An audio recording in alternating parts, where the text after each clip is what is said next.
By the 1850s, India, under British rule, was like a vast, dry forest.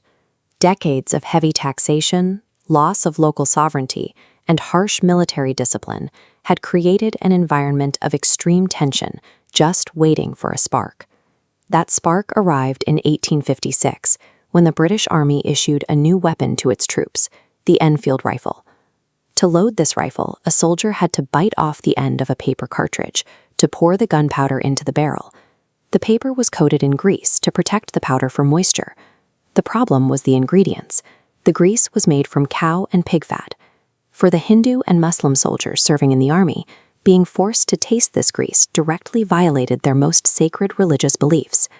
By enforcing the use of these cartridges, the British Army handed their troops a shared, undeniable grievance. The cultural differences between Hindus and Muslims took a back seat to this unified outrage against the British command. The tension broke into the open on March 29, 1857.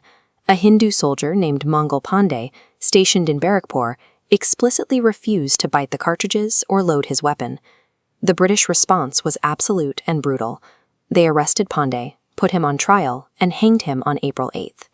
The commanders hoped the execution would terrify the remaining troops into obedience. It did the opposite. By May 10, an entire infantry unit in Meerut openly mutinied, attacking their officers. The rebellion quickly moved beyond the military. Once the soldiers rose up, everyday civilians, farmers, merchants, and local workers poured into the streets to join the fight. Hanging Mangal Pandey failed completely as a deterrent. The execution acted as the definitive match, igniting a specific complaint about rifle grease into a massive popular revolution. By late May of 1857, British control was rapidly fracturing.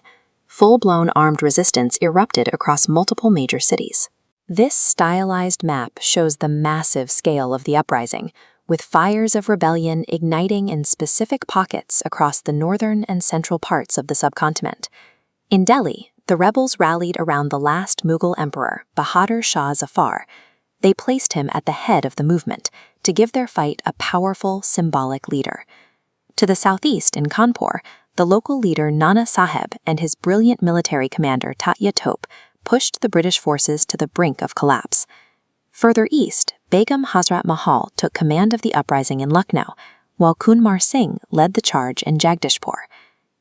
This level of cooperation was the rebellion's greatest strength. Hindu and Muslim royalty, seasoned military veterans, and common citizens stood shoulder to shoulder, fighting a single foreign enemy.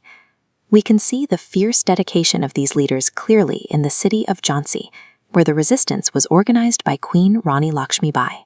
She refused to direct the war from the safety of a palace. She mounted a horse, took up arms, and personally commanded her troops on the battlefield against the British artillery. Her tactics were relentless. The British commander sent to defeat her, Hugh Rose, later admitted that of all the revolutionaries he fought, she was the only man among them. When dispossessed royalty rides directly into artillery fire, the scope of the conflict is clear. This was a desperate, fierce battle to reclaim a nation's sovereignty. With millions of people angry, unified, and armed, you have to ask, why did the British remain in power? This timeline reveals the fatal flaw. The uprisings happened sequentially. Delhi exploded in May, Kanpur followed in June, Jagdishpur waited until August. Because of this staggered timeline, the British didn't fight the entire country simultaneously. They acted as a traveling fire brigade. The Governor-General, Lord Canning, systematically shifted his best troops from region to region. He isolated each leader, surrounding their city and defeating them before marching to the next. Once a city was isolated, the British employed severe, overwhelming force to crush any chance of future resistance. The revolution ultimately fell to logistics. A massively superior number of fighters lost to a smaller, organized army simply because they fought on separate days. By late 1858, the British had completely suffocated the resistance. To ensure they would never face a unified threat again, the British restructured their military. They enforced a strict quota in regions like Bengal, ensuring that for every 2 Indian soldiers, there was 1 British soldier stationed nearby. They also penalized the specific regions that fought back. Populations in places like Bihar and Awadh were officially labeled as non-martial, explicitly to exclude them from future army service. For decades, British records dismissed the entire conflict as a simple sepoy mutiny. But historians like V.D. Savarkar looked at the civilian involvement and properly identified it as India's first war of independence. The individual fires of 1857 were eventually put out, but the scale of the fighting proved that the British Empire was vulnerable. That realization permanently broke the myth of British invincibility, laying the necessary groundwork for the independence movement.